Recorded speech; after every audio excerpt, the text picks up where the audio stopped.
मेरे प्रभु है। उनके मोबाइल पे बोल दीजिए। अब बोल दीजिए। मुझे नहीं पता नहीं। वो एक प्रभु कर तो रहे हैं क्या कर रहे हैं करने ना? अंतर का बात है। हाँ ठीक है ठीक है।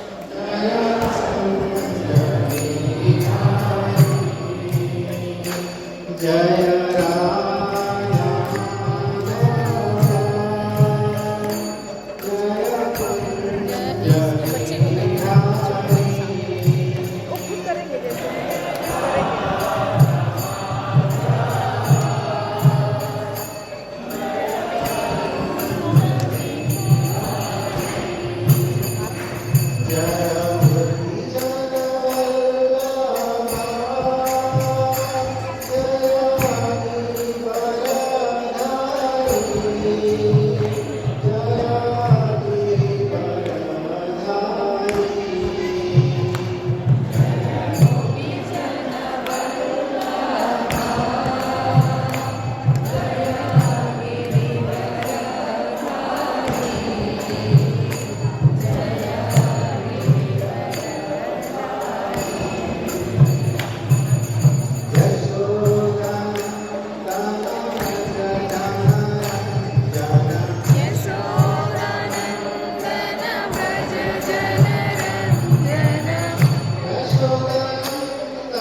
सादर प्रणाम। मैं अपना शिक्षा को प्रसन्न आत्मा को बुझी को प्रणाम करता हूँ। धन्य दामोदर प्रभु जो अभी दुनिया में नहीं है, मैं उनको प्रणाम करता हूँ। मेरा सेल लीडर अभिरक्षा प्रभु जी, श्यामा शशि गोमती माता जी के चरणों में सादर प्रणाम करता हूँ। हमारे सेक्टर लीडर संतोषम प्रभु जी, विष्णुप्रिया माता जी के चरण में मेरा सादर प्रणाम। हमारा यात्रा लीडर रजपाल प्रभु जी एवं अपरा माता जी के चरणों में मेरा सादर प्रणाम तथा मेरा गुरु जपतका स्वामी के चरण में सादर प्रणाम, कोटि कोटि प्रणाम। प्रभुपाद की चरण कमलों में कोटि कोटि प्रणाम। इनमें जगन्नाथ बलदेव सुभद्रा उपस्थित आकर उनका आशीर्वाद लेके मेरा पहला भागवत क्लास यात्रा में आज गया हूँ। तो कुछ भी मेरे से कुछ गलती हो जाए तो सुधारेंगे।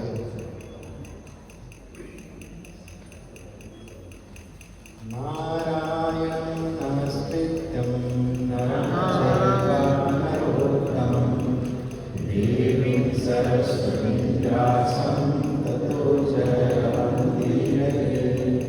नष्टप्रायेषु अभद्रेषु नित्यं भागवतसेवया भवतीयुक्तमश्लोके भक्तिर्भवति नमिष्यति। कृष्णाय वासुदेवाय देवकी नंदनाय च नन्दगोपकुमाराय गोविन्दाय नमो नमः। मुखं करोति वाचालं पङ्गुं लङ्घयते गिरिं यत्कृपातमहं वन्दे श्रीगुरुं दीनतारिणं। परमानन्दमाधवं श्रीचैतन्यईश्वरम्। ॐ नमो भगवते वासुदेवाय। ॐ नमो भगवते वासुदेवाय।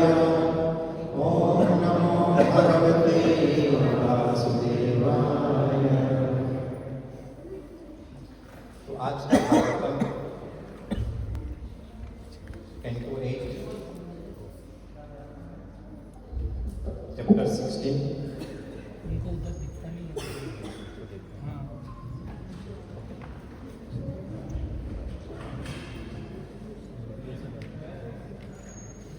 तो Canto 8, Chapter 16, पवित्र पूजा विधि का पालन करना और श्लोका है 33। 8.16.33। नमो हिरण्यगर्भाय नमो हिरण्यगर्भाय प्राणाय जगदात्मने नारायण जगदात्मने योगेश्वर्य शरीराय योगेश्वर शरीराय नमस्ते योगहेतवे। नमस्ते योगहेतवे। नमो हिरण्यगर्भाय नमो हिरण्यगर्भाय प्राणाय जगदात्मने योगेश्वर्य शरीराय योगेश्वर शरीराय नमस्ते योगहेतवे। नमस्ते योगहेतवे। सबका नमः। मैं आपको नमस्कार करता हूँ। हिरण्यगर्भाय, 4 सिरों वाले हिरण्यगर्भ अर्थात ब्रह्मा के स्वरूप में स्थित प्राणायाम हर एक जीव के जीवन स्रोत जगत आत्मा ने संपूर्ण विश्व के परमात्मा योग ऐश्वर्य शरीराय ऐश्वर्य तथा योग शक्ति से पूर्ण शरीर वाले नमस्ते आपको नमस्कार करता हूँ। योग हितवे, योग के आदि स्वामी को नमस्कार करता हूँ। अनुवाद। हिरण्यगर्भ रूप में स्थित जीवन के स्रोत प्रत्येक जीव के परमात्मा स्वरूप आपको मैं सादर नमस्कार करता हूँ। आपका शरीर समस्त योग के ऐश्वर्य का स्रोत है।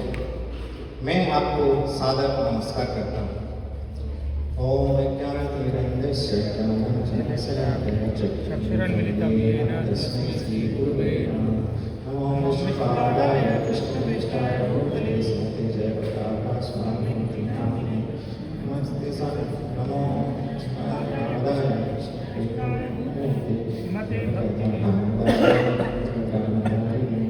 नमो विष्णुपादाय कृष्णप्रेष्ठाय भूतले श्रीमते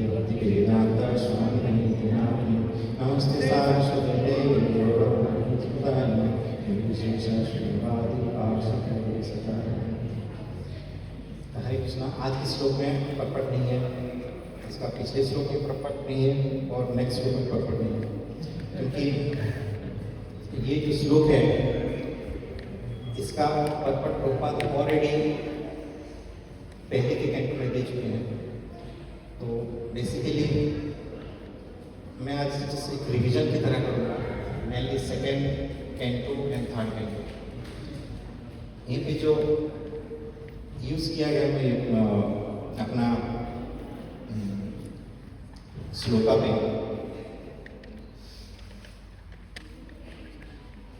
नमो हिरण्यगर्भाय, तो यहीं पे श्लोक से जाने से पहले हम भागवतम का ग्लोरिफिकेशन देखेंगे और जो स्टोरी लाइन कैसे स्टार्ट हुआ अदिति माता से वो वाला थोड़ा देखेंगे। तो यहीं पे हम जब भागवतम कथा करते हैं या भागवतम हम सुनते हैं या पढ़ते हैं, ये जो हम अनुष्ठान करते हैं भागवतम के बारे में,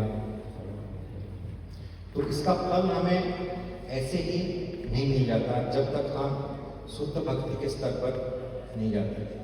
तो शुद्ध भक्ति पाने के लिए हमारा जो चेतना है, चेतना को हमें शुद्ध करना पड़ता है। और यहीं पे हम देखेंगे चैतन्य महाप्रभु रूप गोस्वामी को प्रयाग में उपदेश देते हैं कि कृष्ण भक्ति कितनी दुर्लभ है। अगर हम ब्रह्मांड में देखें तो ब्रह्मांड में दो प्रकार की चीजें होती हैं, जड़ एंड अचर। उसमें श्रेष्ठ है जड़। जड़ में हम देखेंगे तो स्थलचर, जलचर, जो आकाश में घूमते हैं, काफी सारे रहते हैं, उसमें से श्रेष्ठ है स्थलचर। और स्थलचर में जितने भी रहते हैं उसमें श्रेष्ठ है मनुष्य।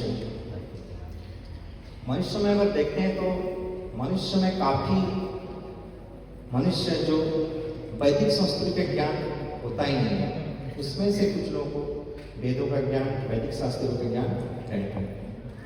जिसको वैदिक शास्त्रों का ज्ञान भी रहता है, वो लोग भी वेदों के नाम पे पाप कम करते जाते हैं, जैसे कि बलि का प्रथा, फिर अनुष्ठान के बहाने इंद्रिय तृप्ति, ये सब करते रहते हैं। तो ये जो इसमें से कुछ बिरला जो रहते हैं जो शास्त्रों के नियम को प्रॉपरली पालन कर पाते हैं, जो पालन करते हैं जो शास्त्रों का नियम लोग, उसमें से कुछ लोग रहते हैं सकाम कर्मी, जो फल की आशा रखते हैं, सांसारिक लाभ की आशा रखते हैं।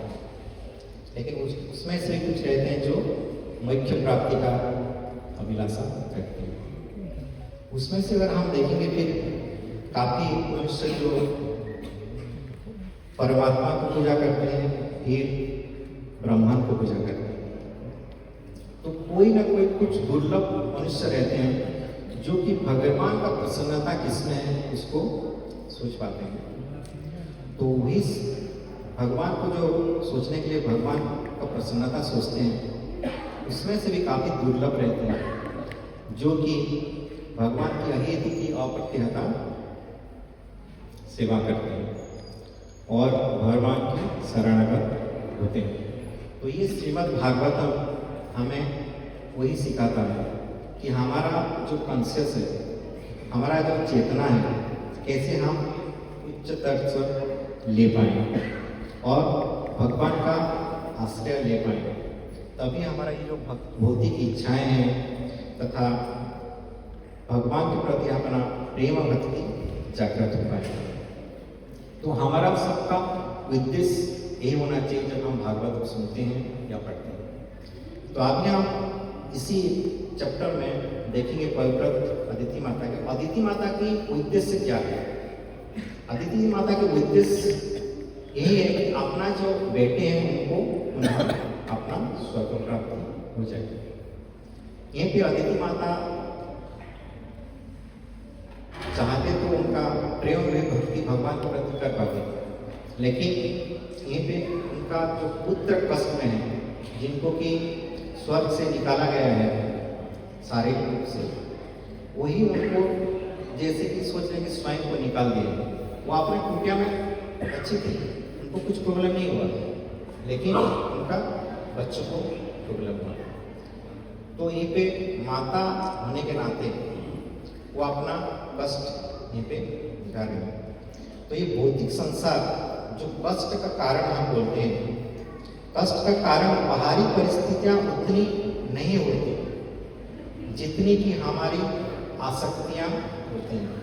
तो यहीं पे हम देखेंगे अदिति माता की अपना पुत्र प्रति आसक्ति वही कारण है, लेकिन वो माता है और कश्यप मुनि उनको समझाते भी हैं कि संसार में कोई वस्तु स्थायी नहीं है, सुख दुख जो है आते जाते हैं।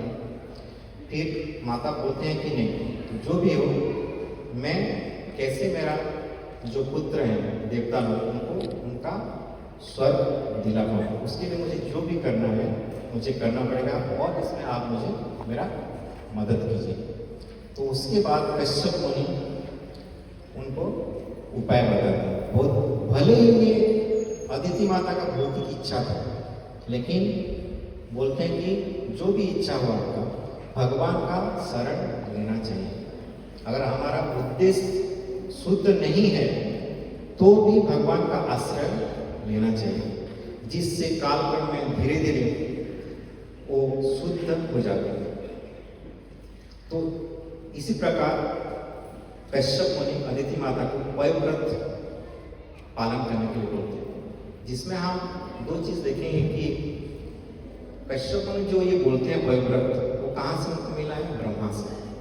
तो वहीं पे एक तो वो गुरु परंपरा जो है, गुरु परंपरा में जो मिला है वही बता रहे हैं, और दूसरा ये बता रहे हैं कि भगवान को ही पूजा कर रहे हैं, केशव भूषण। तो ये दो चीज वहीं पे बताते हैं, भले ही उनका उद्देश्य उनका बच्चों के लिए है। तो यहीं पे अदिति माता अपना जो पयव्रत करते हैं, उसमें भी और एक चीज है, वो भगवत विधि से बताते हैं। हमारा जो कर्मकांड विधि है उसमें अगर देखेंगे तो पहले भगवान को प्रे करते हैं, फिर धीरे धीरे गुरुजनों को प्रे करते हैं। मतलब ये डिसेंडिंग ऑर्डर में आता है।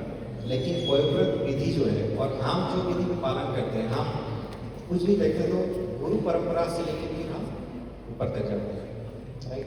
तो ये असेंडिंग ऑर्डर में हम जाते हैं। तो यहीं पे और देखेंगे पयव्रत विधि का पालन।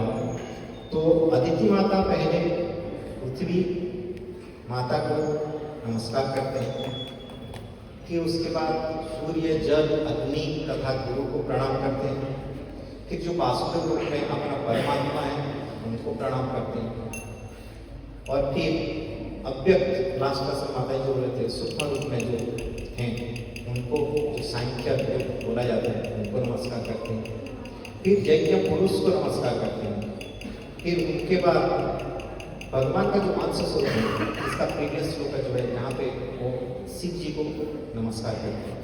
और ये जो श्लोक है हिरण्यगर्भ अर्थात ब्रह्मा को यहीं पे नमस्कार करते हैं। तो ये श्लोक में से आज हम 5 बिंदु पर चर्चा करेंगे।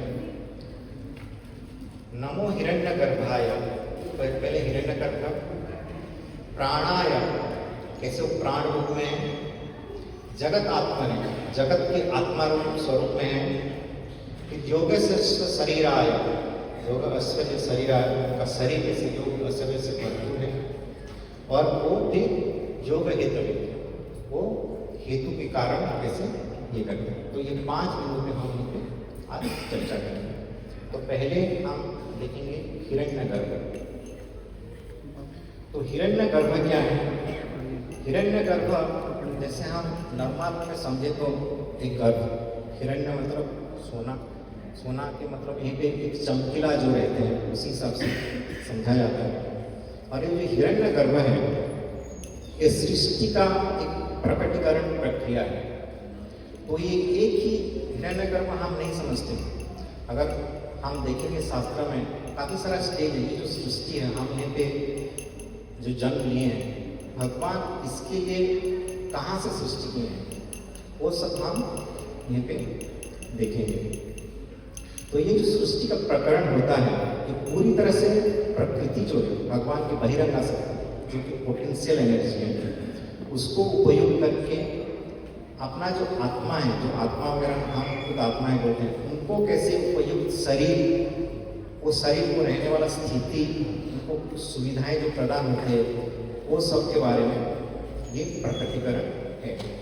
इसमें अगर हम देखेंगे तो कभी महत तत्व से उत्पन्न गर्भावस्था, उसको भी हम हिरण्यमय गर्भ बोल सकते हैं।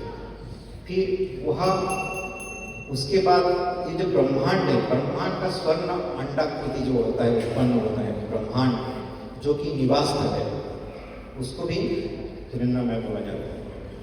और कभी ब्रह्मा का उत्पत्ति स्थान, क्योंकि ब्रह्मा वहाँ से उत्पत्ति हुई, जो कि ब्रह्मा कार्यपालक हिरण्यमय।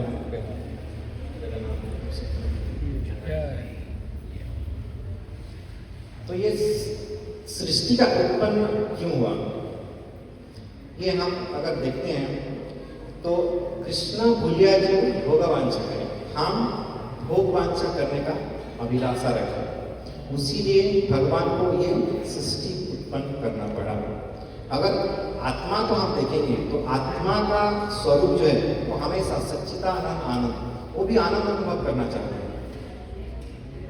यहीं पे है भोगवांछा, भोग दूसरा वांछा, हमारा डिजायर जो है। लेकिन हमारा इच्छा क्या है, कृष्ण भूलिया जाए, कृष्ण को भूल के, ये जो आत्मा हमारे पास है, हम कृष्ण को भूल के स्वतंत्र होकर आनंद लेना चाहते हैं, वही डिफरेंस है। तो ये सृष्टि का उद्देश्य जो हुआ, उसका उद्देश्य ये कि ब्रह्मांड भगवान द्वारा जीव को अपनी स्वतंत्र इच्छा के परीक्षण के लिए दिया गया एक गिफ्ट है, नेक्स्ट अवसर है, एक अपॉर्चुनिटी। अगर हम भगवत गीता से देखेंगे, भगवत गीता में 5 तत्व के ऊपर चर्चा किया गया है। क्या क्या है? ईश्वर, जीव, प्रकृति, समय और प्रकृति।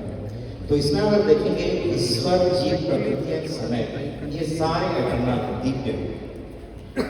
ईश्वर जो है प्योरली इंडिपेंडेंट, जीव जो है भगवान का अंश लेकिन वो डिपेंडेंट है। प्रकृति क्या है? उनका बहिरंगा शक्ति है, जो कि पोटेंशियल एक एनर्जी है। एनर्जी अपने आप में कुछ नहीं चलेगा, आइदर भगवान या जीव चाहिए तभी प्रकृति में हम चला सकते हैं, दैट इज नॉट एनर्जी। और दूसरा है समय, समय के उपरांत ये सब होता है। तो अभी हम यहीं पे देखेंगे कि हिरण्यमय का 4 उसका शास्त्रों में जो मिलता है भिन्न भिन्न अर्थ। पहला है प्रधान से महत्त्व कारण सृष्टि, महाविष्णु द्वारा ब्रह्मांड का निश्वसन, ब्रह्मांड या अंडावस्था जो कि कार्य सृष्टि है। ब्रह्मांड में गर्भोदका से विष्णु का प्रवेश, और लास्ट कमल का उदय, ब्रह्मा का प्राकट्य। तो अगर हम प्रधान से महत्व को उसमें जाएंगे तो अभी आप जैसे साइंस में देखा, साइंस क्या बोलता है कि बिग बैंग थ्योरी, वहां से ये सृष्टि स्टार्ट हुआ। लेकिन यहाँ पर बस्ती से आप लोग साइंस से काफी एडवांस हैं, आपको पता है कि सृष्टि से पहले भी कुछ हुआ है जो कि साइंस को पता नहीं है। तो यहीं पे जैसे कि प्रलय होता है, प्रलय में सब सुप्त अवस्था में सब हम भगवान के अंदर, जितना भी प्रकृति जीव जितना भगवान के अंदर चले जाते हैं। और हम पता है कि भगवान जो निश्वास अंदर ले लेते हैं तो सब नष्ट हो जाता है, और फिर निश्वास प्रशासन करते हैं। तो उसी जब छोड़ते हैं, छोड़ने से पहले ये इसका आयु जो है आप देखेंगे, ब्रह्मा का 100 ईयर्स बोला जाता है, राइट। तो जब अंदर रहते हैं 100 ईयर्स, जब कुछ नहीं होता सृष्टि में, तो वहीं पे महाविष्णु जो रहते हैं, रमा देवी जो रहते हैं, आफ्टर 87.7 ब्रह्मा यश उनको प्रे करते हैं कि ये जो जीव हैं, जीव कैसे, काफी सारे जीव हैं उनके अंदर, राइट। कुछ नास्तिक हैं, कुछ हद तक उन्नति किए हैं, कुछ थोड़ा सा कम उन्नति किए हैं ये में। तो ब्रह्मा जी उनको रिक्वेस्ट करते हैं कि ये सब जीव हैं, इनको जब अपॉर्चुनिटी आप नहीं देंगे तो अपना प्रेम भक्ति नहीं कर पाएंगे और वापस थोड़े कुंड में नहीं जा पाएंगे। तभी से भगवान अपना प्रोसेस स्टार्ट करते हैं, और सबसे पहले वो ओम का शब्द उच्चारण करते हैं, जहाँ उत्पन्न होता है। तो यहीं पे एक श्लोका है, अभवत महत तत्व अव्यक्ता काल चोदिता। तो अव्यक्ता काल चोदिता, अव्यक्त धर्म में कौन सा है? ये जो प्रकृति है, प्रकृति का सुप्त अवस्था। तो प्रकृति हम जब समझते हैं तो 3 गुण है, सत्व, रजो, तम। और ये साम्य अवस्था, सुप्त अवस्था में ही रहता है। इसमें कुछ हलचल कुछ नहीं होता है, इसीलिए उसको अव्यक्त कहा जाता है। ऐसा कुछ रूप आकार कुछ भी नहीं रहता है, पूरा सुप्त अवस्था में। काल चोदिता, काल जब इस पर इंटरफेयर करते हैं, जब काल समय क्या है, हम अगर देखते हैं तो समय भी एटर्नल है, उसका कैलकुलेट हम एक्चुअली नहीं कर सकते। हम कैलकुलेशन कैसे करते हैं? हम जब जन्म लेते हैं, मेरा उम्र इतना है, उसका उम्र इतना है, वो सब देखते हैं। तो जनरली हम जो देखते हैं सृष्टि, जब सृष्टि हुआ उसके अगर अंदर देखते हैं तो हम बेसिकली मनुष्य माना, एक मनुष्य के हिसाब से हम काल का कैलकुलेट करते हैं, फिर देवता के हिसाब से कैलकुलेट करते हैं, देवता माना, और फिर ब्रह्मा के उम्र के हिसाब से कैलकुलेट करते हैं। तो सबका एक उम्र जो रहता है, जो उसके ऊपर बेस करके हम समय का कैलकुलेट करते हैं, उससे पहले का समय हम कैलकुलेट नहीं कर पाएंगे। तो ये 3 रहता है, मनुष्य माना, देवता माना, ब्रह्मा माना। ये 3 के ऊपर हम समय का कैलकुलेशन कर पाते हैं, उससे पहले हम समय का कैलकुलेट कभी नहीं कर पाते। और शास्त्र में काफ़ी सारे जगह पे जो मिल सकता है, आइदर देवता माना या ब्रह्मा माना डिजिट किया जाता है, मनुष्य माना कभी नहीं किया जाता है। तो यहीं पे जब ये प्रकृति सुप्त अवस्था में है, उसके ऊपर काल चोदिता, तो इस पर का समय का प्रभाव, काल शक्ति उसी शांत प्रकृति जो है उसके ऊपर हलचल पैदा करता है। तो भगवान की जो काल शक्ति है, ये जो सुप्त अवस्था में है प्रकृति, उसको सक्रिय करता है। जैसे कि हम दूध में जामुन डालने से वह दही बन जाता है, तो उसी हिसाब से एक हलचल में सृष्टि होता है। महत्तत्व अभवत, तो ये क्या होता है? ब्रह्मांड का अनुकूल जो महत्तत्व है, काल और प्रकृति, ये दोनों का मेल। सबसे पहले एक तत्व उत्पन्न होता है, उसको बोला जाता है महत्तत्व, जो बीच के में है। और वो आगे जाके ये जो हमारा ब्रह्मांड है, हम जो देख पा रहे हैं, ये ब्रह्मांड का सृष्टि या विकसित होने पे होगा। तो ये जो महत्तत्व है, जब महाविश्व इस प्रधान प्रकृति का जो साम्यावस्था में था, उसके ऊपर जब अपना दृष्टि डालते हैं, तभी ये महत्तत्व में परिवर्तित होता है। दैवात् क्यूबित धन्याम स्वास्यम न्यूनो परमपमान आधत व्यज्यम सा असुत महत्तत्वम हिरण्मय। तो यहीं पे प्रभुपाद बोलते हैं स्वश्यम, स्वश्यम अपने आप में ये सिद्ध करता है कि भौतिक प्रकृति जो है भगवान से स्वतंत्र नहीं है। वो यहीं पे बोल रहे हैं स्वश्यम क्यों पराब्रह्म,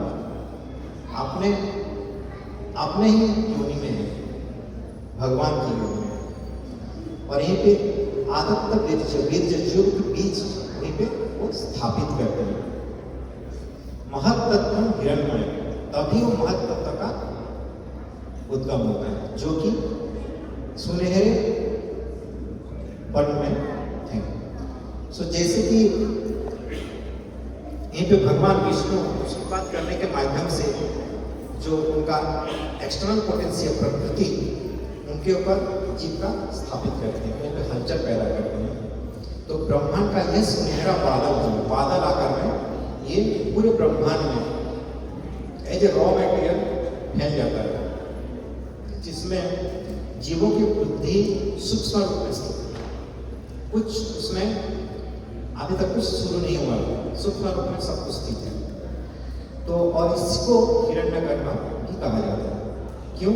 क्योंकि इसमें जो ब्रह्मांड का जो भी बुद्धि है, कॉस्मिक एनर्जी है, सब कुछ वहीं पे भंडार वहीं पे पड़ा हुआ है, लेकिन ये सब कुछ स्टार्ट नहीं हुआ। तो ये एक कारण अवस्था। उसके बाद वही जो महत्तत्व है, महत्तत्व से अहंकार तत्व का उत्पन्न होता है।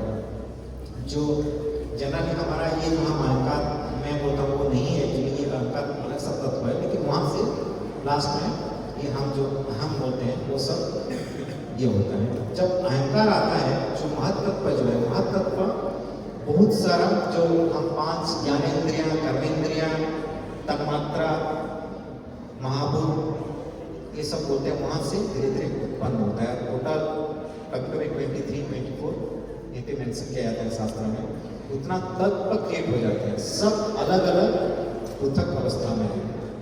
जैसे कि हम कुछ केक प्रिपेयर करते हैं, कुछ करते हैं, तो सब अलग अलग जगह पे हम उसको रखते हैं, लेकिन वो अपने आप घुल में नहीं जाता, उसको फिर घुलना मिलने के लिए एक और एनर्जी चाहिए। तो ये जो अवस्था है, ये है सृष्टि का कारणों के बीच, इसको भी हिरण्यमय बोला जाता है। उसके बाद ये सृष्टि जो है, यहाँ भगवान का इंटरवेंशन चाहिए, तभी फिर ये सृष्टि का जो ब्रह्मांड है, महाविष्णु ब्रह्मांड का निष्कर्ष है। हम देखते हैं ना, महाविष्णु के हर ओर से ब्रह्मांड का उद्गम होता है, वो कैसे होता है। तो ये जो बादल रूपी जो महत्तत्व छाया हुआ है, और आप जैसे केक का अलग अलग मतलब ये रॉ मेटेरियल की तरह पड़ा हुआ है, उसको कोई एक चाहिए बनाने के लिए, सबको इकट्ठा करके मिक्स करके बनाना पड़ेगा। या आप ले लीजिए कुछ लकड़ी पड़ा हुआ है इधर उधर, उसको घर बनाना है, कैसे बनेगा? वहीं पे कोई एक कारपेंटर चाहिए बनाने के लिए। उसी हिसाब से भगवान अभी यहीं पे आते हैं, तो यहीं पे बोला जाता है असमर्थनीय भौतिकम। ये जो भौतिक ब्रह्मांड है, खुद में सृष्टि होने में असमर्थ है, भगवान का इंटरवेंशन चाहिए। और यहीं पे भगवान वहीं पे अभी क्या करते हैं, जो बादल छाया हुआ है महत्तत्व के ब्रह्मांडीय बादल, जब भगवान अपना निश्वास छोड़ते हैं, जो कारण सागर में लेटे हुए हैं, तो उनके बाहर जो महत्तत्व का विशाल आवरण है, वहीं से जब उनकी शक्ति निकलती है, जब ये जो महत्तत्व है करोड़ों करोड़ों हिस्सों में विभाजित हो जाता है। सब में रॉ मेटेरियल है, और करोड़ों करोड़ों अलग अलग ब्रह्मांड में विभाजित होता है, तो सब में वही रॉ मेटेरियल चले जाते हैं और एक ब्रह्मांड की सृष्टि हो जाता है, जिसको हम देख पाते हैं कि भगवान का रूप चित्र से काफी सारा अंडों का बाहर निकलते हैं, ओतप्रोत होते हैं। देवे योगेन हिमम अंडम अवास्वजम, परमेश्वर की शक्ति से देवे योगेन हिमम सोने की तरह चमकीला, अंडम ब्रह्मांड अंडा, सब एक ब्रह्मांड है और वहीं से उत्पन्न होता है। तो यहीं पे सारे भौतिक तत्वों के मिलने से स्वर्ग अंड तो बन गया, जिसको हम बोलते हैं कि हिरण्यगर्भ है। लेकिन ये फिर क्या है, इसमें भी कुछ जीव नहीं हुआ है, जीवन उदय नहीं हुआ है, ये अचेतन अवस्था में पड़ा हुआ है। कहाँ पर पड़ा हुआ है? भगवान का वही जो महाविष्णु का कारण सागर है, उसके जल पिंड पर पड़ा हुआ है। और ये निरात्मक हजारों साल वर्षों तक निर्जीव अवस्था में पड़े रहते हैं। प्रभुपाद ये पे लिखते हैं कि एक निर्जीव मशीन जो है बिना इलेक्ट्रिसिटी के नहीं चल पाएगा, उसी तरह इसके अंदर जीवन नहीं है, उसको इलेक्ट्रिसिटी चाहिए। तो यहीं पे भी जो अंड आकार में पड़ा हुआ है, वो जो कारण सागर में, वहीं पे भी भगवान का इंटरवेंशन चाहिए। तो ये जो ब्रह्मांड सृष्टि होता है, यहीं पे देखेंगे तो उसका आवरण, बाहर आवरण भी 8 आवरण यहीं पे सृष्टि होता है। आर्थ, water, fire, air, ether, mind, intelligence, possible. और ये हर कोई एक से एक 10-10 गुना बड़े बड़े आकार में छाया रहता है। वही इसको हम ब्रह्मांड का जो रूप है, एक गर्भ की तरह है, तो वही सृष्टि होता है। तो यहीं पे हिरण्यगर्भ का मतलब है कि आंतरिक प्रकटीकरण से पूर्व ब्रह्मांडीय अंडे वाली अवस्था। तो अभी जितना भी हम देखें, सब ब्रह्मांड के बाहर में। अभी हम नेक्स्ट पॉइंट में देखेंगे ब्रह्मांड में गर्भोदक से विष्णु का प्रवेश। तो वो ब्रह्मांड ऐसे अचल अवस्था में पड़ा हुआ है, जब तक भगवान उसमें इंटरवेंस नहीं करेंगे वो भी जागरूक नहीं होंगे। तो वही जो ब्रह्मांड है अंड अवस्था में पड़ा हुआ है, उसमें चेतना और गति प्रदान करने के लिए भगवान को अपना विस्तार करना पड़ता है। और भगवान गर्भोदक से विष्णु के रूप में विस्तार करते हैं अपने आप को, और उसी जो अंडे हैं उसी में प्राण डालते हैं। तो संपूर्ण ब्रह्मांड की परमात्मा के रूप में गर्भोदक से विष्णु को माना जाता है इसलिए। और ये गर्भ जो है ये है हम जो अभी देख पा रहे हैं, अपना जो आगामी सृष्टि जो होता है उसके बाद वही सृष्टि का उत्पन्न वहां से अभी शुरू होता है। तो जब एंट्री करते हैं भगवान गर्भोदक विष्णु के रूप में, तभी उनका जो ब्रह्मांड का निचला हिस्सा जो है उनका शरीर से जो पसीना निकलता है उसमें से वो आधा पूर्ण होता है, जिसमें गर्भोदक सागर बोला जाता है, जहाँ पे भगवान वहीं पे शेषनाग के ऊपर लेट जाते हैं। और ये जो गर्भोदक विष्णु है उनको नारायण भी बोला जाता है।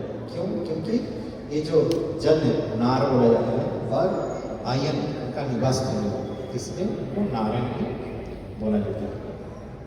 तो इसी अवस्था में जो महत्त्व है, जो जिसमें से ब्रह्मांड ऑलरेडी बन चुका है, वो अभी क्रियाशील होने के लिए स्टार्ट होता है। तो यहीं पे समस्त जीव जो सूक्ष्म अवस्था में भगवान के जो महाविष्णु के शरीर में थे वो गर्भोदक शरीर के थ्रू से यहीं पे आ जाते हैं। और नेक्स्ट जो पॉइंट है उसको वेट करते रहते हैं। तो ये जो ब्रह्मांड की वास्तविक गर्भावस्था जो बोला जाता है, ये वास्तविक गर्भावस्था है और इसका स्ट्रक्चर भी एक गर्भाशय की तरह है। यहाँ पे स्वयं विष्णु गर्भधारक बन जाते हैं। और भागवतम में हिरण्यगर्भ का शब्द का प्रयोग यहीं पे जो गर्भोदक से विष्णु हैं उनको भी यहीं पे बोला जाता है। तो ये स्टेज में हम देखेंगे तो यहीं पे हिरण्यगर्भ का मतलब है गर्भोदक से विष्णु। अभी नेक्स्ट है कि गर्भोदक से विष्णु है, वहां से अभी जो कमल पुष्प निकलता है जहां से ब्रह्मा का प्रकट होता है। तो गर्भोदक से विष्णु जब अंदर जा जाते हैं और वहां उनका नाभि से कमल का फूल उगता है, तो प्रारंभ में सारे अंधकार, जैसे हमें पता है कि अंधकार सब कुछ रहता है, नाभि कमल से ब्रह्मा जी प्रकट हो जाते हैं। और ये ब्रह्मा जी जो प्रकट होते हैं ये उनको स्वयंभू भी कहा जाता है। क्यों? क्योंकि उनका जन्म जो है वो किसी भौतिक माता पिता से प्रकट नहीं हुआ है, इसीलिए उनको स्वयंभू भी कहा जाता है। तैस्य नाभिर्भूत पद्मं सहस्रार का सर्वजीव निकायुको स्वराट।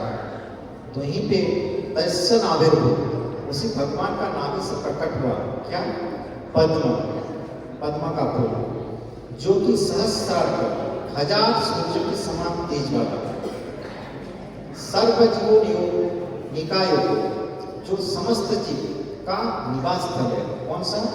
वो पद्म का जो डंडा है वो सबका निवास स्थल है। और उसके स्वतंत्र रूप से प्रकट होने वाले उसके ऊपर जो बैठे हैं स्वराट ब्रह्मा जी, वो इंडिपेंडेंट है। किसके इंडिपेंडेंट? भगवान के इंडिपेंडेंट नहीं है, ये इंडिपेंडेंट है सब लिविंग एंटिटी के से इंडिपेंडेंट। तो यहीं पे जो कमल फूल है वो सर्वजीव निकाय को कहा गया है, समस्त जीवों का निवास स्थान है। हमें पता है कि जो डंडी है उसमें हमारा ये जो 14 लोग है यहाँ पे स्थित है। और जो पद्मा है वहाँ से यहाँ पे ये श्लोकों का जो ये मीनिंग है वहीं से 4 लोग वाले ब्रह्मा है, यहीं पे वो उनका जन्म होता है शंभु। और जो डंडा है वो हजार सूर्य के समान उज्जवल रहता है। तो यहीं पे भी अगर हम देखेंगे तो ये जो पद्म है, ये भी हिरण्य की तरह चमक रहा है। क्यों? क्योंकि हम भगवान का अंश है और सब जीव में पे समाहित है और हम सब का एक एक सूर्य की तरह अपना एक प्रज्वल है। तो उसी हिसाब से यहाँ पे सूर्य के समान ये भी चमकीला और हिरण्य की तरह चमकता रहता है, इसलिए भी इसको हिरण्यगर्भ कहा जाता है। तो भगवान ने यहाँ पे एक वातावरण बना दिया सृष्टि का। तभी ब्रह्मा उनका एज ए सेकेंडरी क्रिएशन, अभी ब्रह्मा को भगवान पूरी चार्ज दे देते हैं जहाँ से ब्रह्मा सृष्टि करते हैं। तो ब्रह्मा एक्चुअली सृष्टि करता था नहीं है, सेकेंडरी क्रिएशन। सब जगह पे हम अभी तक जितना देखें भगवान का इंटरवेंशन चालू है, लेकिन अभी ब्रह्मा उनका क्रिएशन चालू करते हैं। तो ब्रह्मा तत्वों जो जितना ही तत्व हुआ उसका निर्माण नहीं किए, उनको क्या किए, पुनर्गठन करते गए, उनको मिक्स करते गए, जिसमें से भगवान पहले ही जो जीव है, जो वीर्य है, उसमें ऑलरेडी देख, मतलब भगवान सब कुछ कर रहे हैं, लेकिन एक निमित्त मात्र से उन पे सब सृष्टि का करते जा रहे हैं। तो इन प्रभुपाद भी लिखते हैं कि ब्रह्मा को हिरण्यगर्भ इसीलिए कहा जाता है क्योंकि वो भगवान का उस शक्ति को धारण करते हैं जिससे भौतिक जगत का विस्तार होता है। वे समस्त सूक्ष्म शरीर के नियंत्रक हैं। हम भक्ति सिद्धांत सरस्वती ठाकुर का भी व्याख्या देखें कि ब्रह्मा का जन्म हिरण्यमय गर्भ से हुआ है, जो मूल कारण सिद्धांत है। वो एक प्रयोजित सृष्टिकर्ता, डेलीगेटेड क्रिएटर है, उनको डेलीगेट किया गया है, वो एक्चुअल सृष्टिकर्ता नहीं है। भक्ति सिद्धांत सरस्वती ठाकुर जो भौतिक 20 तत्व है, जहाँ से चतुर्मुखी ब्रह्मा उत्पत्ति होते हैं, जो समस्त जीवों का समष्टि आधार कहा जाता है। उनका 4 रूप रहता है। 4 रूप जैसे कि इंगित करता है कि अपना 4 वेद, 4 दिशाएं, 4 युग सबको इंगित करता है उनका 4 रूप वाले। ऐसे अलग अलग ब्रह्मांड में इससे भी बहुत ज़्यादा रूप वाले ब्रह्मा स्थित हैं, लेकिन हमारा जो ब्रह्मांड है उनपे चतुर्मुखी ब्रह्मा दीपे रहता है। तो ये ब्रह्मा का जो पद एक जीवात्मा को दिया गया है, लेकिन यदि कोई अत्यंत योग्य जीव उपलब्ध नहीं हो तो भगवान भी कभी कभी स्वयं को ब्रह्मा के रूप में कार्यभार स्थित करते हैं और उसका कार्यभार संभालते हैं। तो शरीर के भीतर प्रवेश करने वाली पहली आत्मा जो है वो है ब्रह्मा। आगे हम अभी देखें कि उसके आगे फिर जीव का सृष्टि हो कैसे कैसे करते जाते हैं। जब प्रलय के बारे में इधर हम अगर देखते हैं तो ब्रह्मा जब सृष्टि करते हैं, प्रलय जो है, प्रलय 4 प्रकार का प्रलय रहता है, जहाँ पे युगांत प्रलय, क्योंकि हर प्रलय के बाद सृष्टि करता कौन है, ब्रह्मा है। और हमारा 4 प्रलय होता है। 4 प्रलय से 3 प्रलय में भगवान ब्रह्मा सृष्टि करते हैं, जो कि एक प्रलय है युगांत प्रलय। हर युग के अंत में काफ़ी सारा ज्वालामुखी, जो भूकंप, फर्श भाव, ये सब होके डिस्ट्रॉय होते हैं। आबादी कुछ कम होते हैं, पूरा डिस्ट्रॉय नहीं होता है। उसके बाद भी ब्रह्मा भी उनके पावर में फिर सृष्टि करते हैं। उसके बाद होता है मनमंत्र प्रलय, जिसमें ही सब कुछ स्वर्गलोक तक पानी में डूब जाता है, सब कुछ डिस्ट्रॉय होता है और ब्रह्मा फिर उनका स्टार्ट करते हैं। दूसरा है नैमित्तिक प्रलय, जो कि ब्रह्मा का एक दिन का अंत। इसमें ब्रह्मा लोक को छोड़ के जितना भी लोग हैं सब लोग डिस्ट्रॉय हो जाते हैं, ओनली ब्रह्मा लोक रहता है, वही प्रलय। तो वहीं पे कौन है, ब्रह्मा है। तो सृष्टि कौन करते हैं, ब्रह्मा ही करते हैं। लेकिन जो लास्ट प्रलय है, जो महाप्रलय, उसमें ब्रह्मा लोक से सब कुछ भगवान में समाहित हो जाता है। उस प्रलय के बाद ये हम जो सृष्टि का अभी देखे, उसी हिसाब से भगवान को फिर से सृष्टि करना पड़ता है। तो ये हम देखें हिरण्यगर्भ। अभी हम देखेंगे प्राणायाम। प्राण क्या है? प्राण के बारे में अगर हम देखते हैं, प्राण जो हमारा आत्मा है, इसको हम एज आत्मा तो नहीं ले सकते, एक शक्ति के माध्यम से हम इसको समझ सकते हैं। तो जब आत्मा आती है, आत्मा का सबसे पहले एंटर जो होता है वो है प्राण।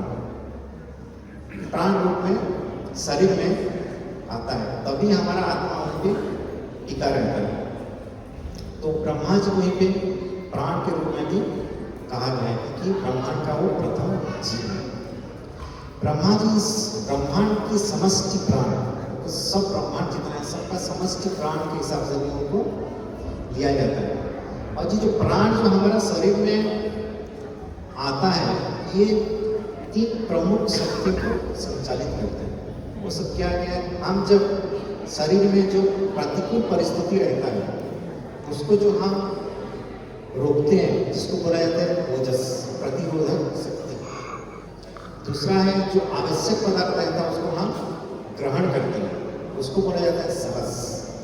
और तीसरा है बल, जो हम ग्रहण करते हैं, जो शक्ति, वहाँ से बल जो हम मिलता है, जो ऊर्जा मिलता है, उसको एज ए बला कहा जाता है। तो शरीर में सबसे पहले प्रवेश करने वाला क्या है? प्राण। और सबसे पहले जब हमारा मृत्यु होता है, सबसे पहले कौन निकलता है? वही से प्राण वहाँ से निकल जाता है। तो यहीं पे हिरण्यगर्भाय प्राणाय जगत आत्मने, संसार का अंतरात्मा, जगत आत्मने। तो जिस प्रकार शरीर का संचालन हमारा आत्मा करती है, उसी प्रकार ये जो ब्रह्मांड का परिचालन और प्रबंधन जो भी करते हैं, वो स्वयं ब्रह्मा के माध्यम से ही होता है। इसीलिए ब्रह्मा को जगत आत्मा कहा गया है। और ब्रह्मा जो है, ब्रह्मांड की जो हम महत्व और बुद्धि तत्व जो है, इंटेलिजेंस है, वही उसी का अधिष्ठाता देव है ब्रह्मा। ये जो महत्व, और हम जो अहंकार पहले पढ़े थे, जिसका ये है शिव, तो यहीं पे जो बुद्धि प्रदान करता है, जगत का आत्मा, जो कि योग इंटेलिजेंस है, उसका अधिष्ठाता देव है स्वयं ब्रह्मा। और ब्रह्मा जी के माध्यम से ये सृष्टि, प्रजा का वृद्धि, ये सब चालू होते हैं। जैसे कि कोई कंपनी है, कंपनी में CEO है, हम सब उन्हीं को जानते हैं, क्योंकि वही सब कार्यभार संभाल रहे हैं। उनके अंदर जितना काम करें, जितना भी कार्य करता है, सब उन्हीं को जानते हैं। तो यहीं पे हम उसी तरह ये जो ब्रह्मांड है, ब्रह्मांड को जानते हैं। लेकिन जैसे कंपनी में उनका एक ओनर भी रहते हैं, उसी हिसाब से ये सब का एक्चुअल संचालन जो है भगवान ही हैं। फिर भगवान ब्रह्मा को बोला गया कि योगजश्च शरीर आया, उनका जो शरीर है वो योग से ऐश्वर्य, उससे परिपूर्ण है। प्रभुपाद जी स्पष्ट करते हैं कि ब्रह्मा का जो शरीर है, जिसको हम हिरण्यगर्भ भी कहते हैं, वो आध्यात्मिक ज्ञान और योग शक्ति से उत्प्रोत भरा पड़ा। ब्रह्मा कोई ऐसे योगी नहीं है जो योग करके सिद्धि प्राप्त करके खुद का प्रयास करके आए। ब्रह्मा जो है पोस्ट, भगवान ने उनको सब कुछ दे चुके हैं। हाँ, एक चीज़ें को भूल गए थे, इसीलिए उनको फिर ध्यान करना पड़ा भगवान। अदरवाइज जो पहला जीव क्या कर, भगवान उनमें सब कुछ शक्ति ऑलरेडी दे के रखी है, इसीलिए उनको योग शक्ति के ऐश्वर्य कहा जाता है। वो योग से युक्त हैं। और ये भगवान जो भगवत प्रदत्त हम बोलते हैं, ऑलरेडी भगवान ने उनको दे रखे। फिर नेक्स्ट पॉइंट है योग हेतवे। ब्रह्मा जी को हम जो गौड़ीय मानव संप्रदाय, हम इसका बिलोंग्स करते हैं, उनका मूल आचार्य मानते हैं। और ये योग के हेतु इसके कारण, क्योंकि उन्होंने भगवान से जो ज्ञान प्राप्त किए, उसी ज्ञान को हमारे तक एज इट इज उन्होंने पहुंचाने का जो कार्य शुरुआत की है उन्हीं से स्टार्ट हुआ। तो ये योग तो जुड़ना होता है, क्या किससे जुड़ना है? भगवान से जो जुड़ना होता है वो शुरुआत ब्रह्मा से ही स्टार्ट हुआ है। और उन्हीं से हम सीखते हैं कि भगवान का सेवा हम कैसे करें और भगवान से कैसे जोड़ें। तेने ब्रह्म हृदय आदि कवय, ये पहला भागवतम का पहला कांड का पहला श्लोक में बोलते हैं, तेने ब्रह्म हृदय आदि कवय। भगवान ने ब्रह्मा एज आदि कवि के रूप में उनके हृदय में योग और ज्ञान प्रकाशित किया था, जो उन्होंने गुरु परंपरा से हमें आगे देते किए। और हम अभी यहाँ पे जितना भी बैठे हैं भक्त हैं, क्या इस के प्रभुपाद के इसमें जितना भी जुड़े हुए हैं, सब उन्हीं ब्रह्मा से, उनका गुरु परंपरा से आगे आके हम एक ज्ञान प्राप्त कर पा रहे हैं। और ये योग के माध्यम से विभिन्न अंगों में से जैसे यज्ञ, तप, ध्यान के रूप में सब में स्थापित करके हम ये करते जा रहे हैं।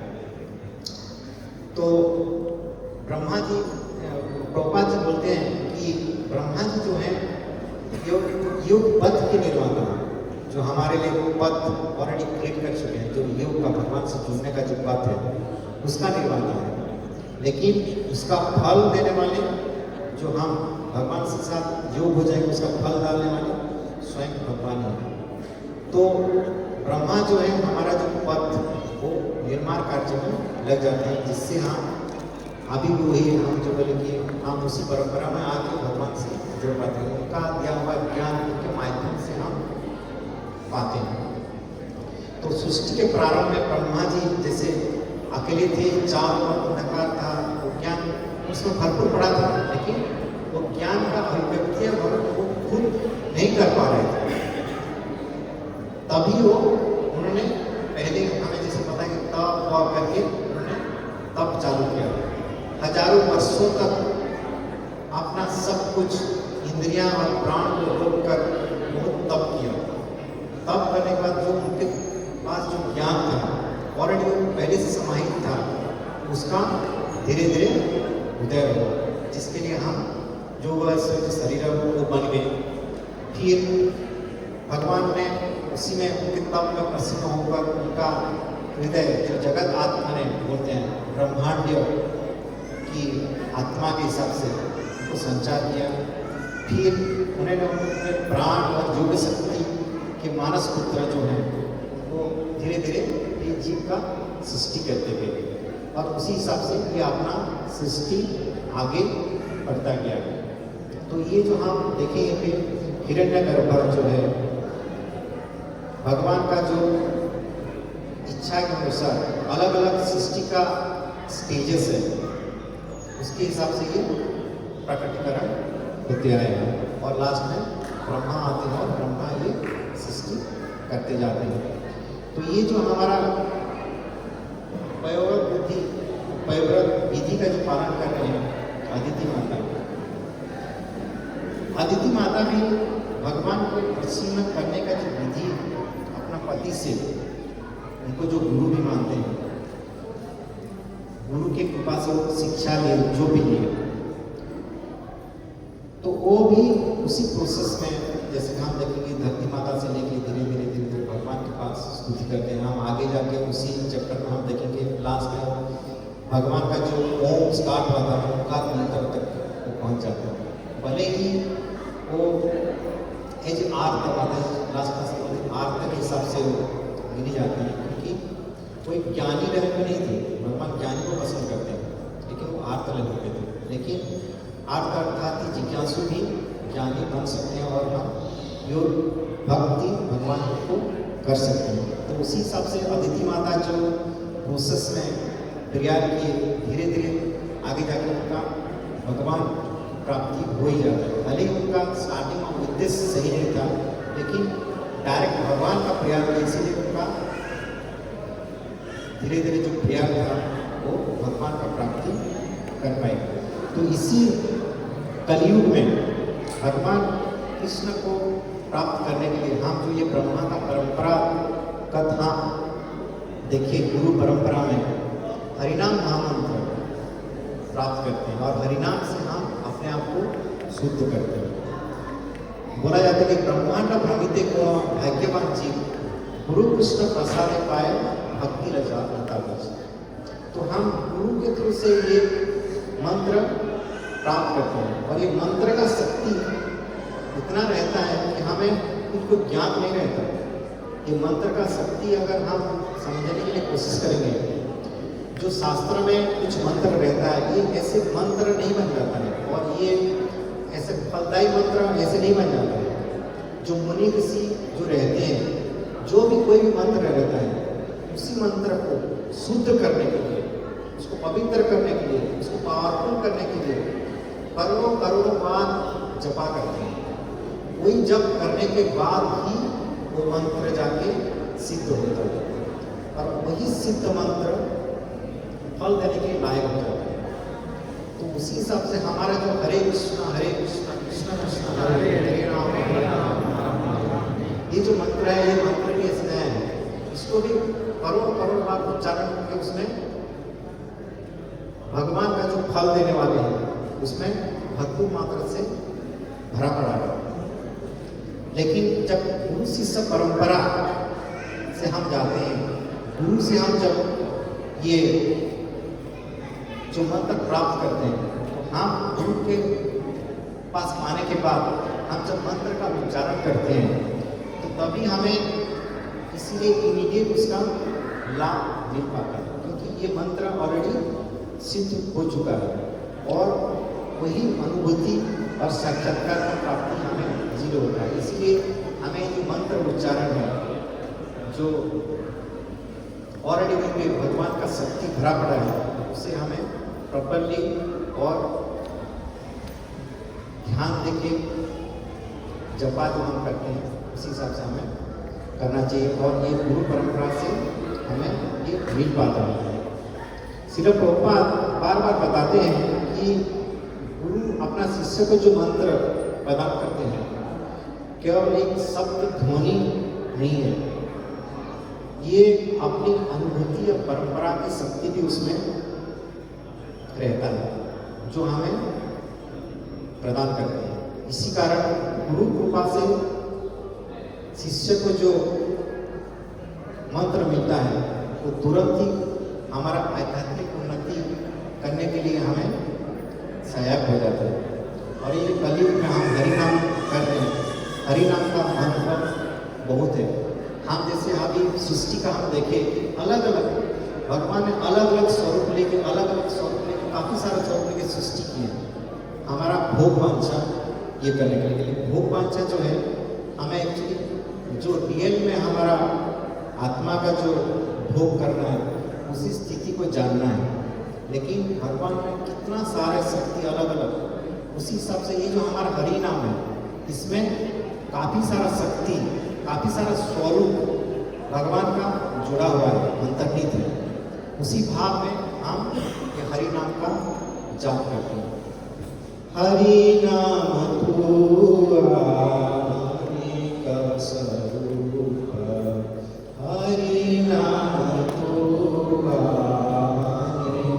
स्वरूप, यशोदानंदन आनंद वर्धन, यशोदानंदन आनंद वर्धन, नंदतनय रसरूप, हरि नाम तू आनिक स्वरूप।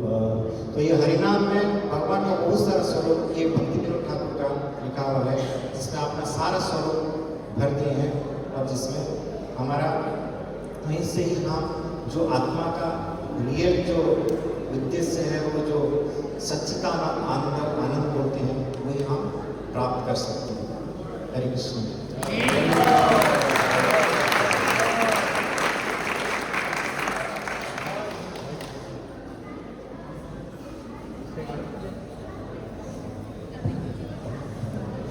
हरे Krishna. I'll speak in English because he has explained everything in Hindi. Today topic is very technical, but anyway, I'll try to summarize this. We are very thankful to Murari Prabhu to enlighten us what is Mahatattva, how the creation is happened. And the word Hiranyagarbha is explained so nicely that how Lord Brahma is referred as Hiranyagarbha. Though Hiranyagarbha originally is Lord Vishnu, but he started, I'll just give the briefing on the lecture. Prabhuji mentioned that there is no purport, so he has just referred to chapter 2 and 3, and he has done the revision of this, revision of what he has learned from chapter 2 and 3 to highlight this verse. Prabhuji nicely explained that how human form is rare, Chala and Achala, and in that there are many Vedic students are there, and among those Vedic students, how rare to get the status of a devotee who prays the Lord, who accepts the Lord in form of Bhagwan. And among those Bhagwan Radhis or devotees, how rare it is to render pure devotional service. So this is what, and that can be achieved by reading Bhagavatam. So we are very fortunate to listen, to hear about Bhagavatam, the glories of the Lord. Aditi Mata, though she is an arti, though she is in a distressed position, but still she is approached to Kashyapa, and slowly, gradually, since her desire is to retain her children, which is so called material, but since she is approached to Kashyapa, her husband, and by following Bhagavata, which is again a Bhagavad Gita, it is not a ritual. So, by performing this Bhagavata, and Prabhuji nicely explained that how this Vrata was bona fide because he approached in an ascended way. She approached Prithvi, Surya, Agni, Jal, Paramatma, Yajna-Purusha, and now Shiva, and now Brahma. So how in ascending form, Mata is approaching, so which proves that this is a Bhagavata.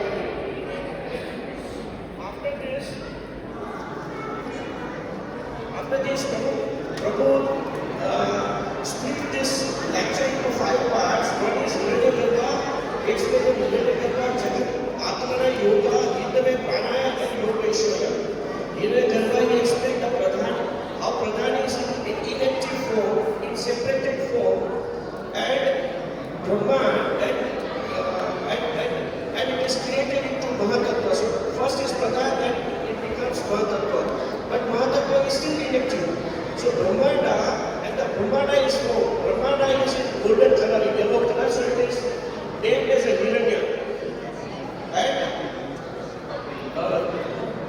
And this Brahmanda, to explain that why this Brahmanda is created is to satisfy our desire, our desire for exploiting this material world, and for that this Brahmanda is created. Then Prabhu mentioned about the Kala, that how Kala interpret the Brahmanda, give life to the Brahmanda, I mean Mahatattva, where ingredients of all the material creation is available. But Prana is not filled in. Once Prana, through Kala, is filled in, then it will start a Chalaima, it will have the life to move forward.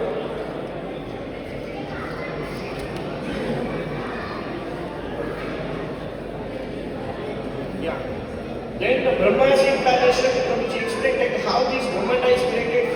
First is for Pradhan, then Mahatattva, then scattered form, because all the material ingredients are present, all material ingredients are present, and then Brahma's incarnation. From the level of Mahavishnu, lotus stem is there, and lotus stem above that lotus is there, and that Brahma is taking birth, and he is Swayambhu, because he is created by the will of the Lord. And the pose where Shiva is taking that pose. So it is, Prabhuji mentioned that it is, he is a Swayambhu. And he is so bright, Sahasra sun, millions of sun, that effulgence is there, and that is why he is called Hiranyagarbha. Brahmaji, Prabhuji nicely explained that Brahmaji is a secondary creator. All the ingredients are provided by the Lord. And it is only present. Now Brahma, what he is doing arrangement of all the ingredients into different planets, different loka. And by the Kala, which is again the protection of the Lord, this Brahmana is become life. It will have life. It will start moving ahead. It will start working. So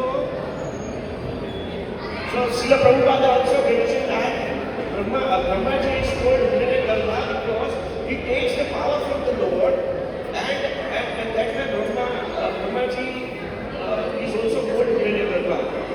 Bhaktisiddhanta Saraswati Thakur also mentioned that the delegated responsibility Brahmaji is honoring and performing this massive task of running this Brahmanda. Then the Prabhuji nicely mentioned the pranaya word. 4 types of devastation. Also Prabhu mentioned that 3 types of devastation. After that, Brahmaji is creating it. 1 type of devastation, that is Mahapralaya. After that, Vishnu is creating, involved in the creation. The third point, which explained was pranaya, that how energy will be filled in. Like body, how we feel the soul will rest where? The soul will rest on prana.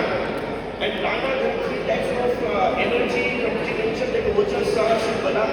One is urja, one allows to move, and one obstructs the energy, obstructing energy. So this way, this energy comes, and on that prana will reside. Prana will take rest, and it will allow the body to move.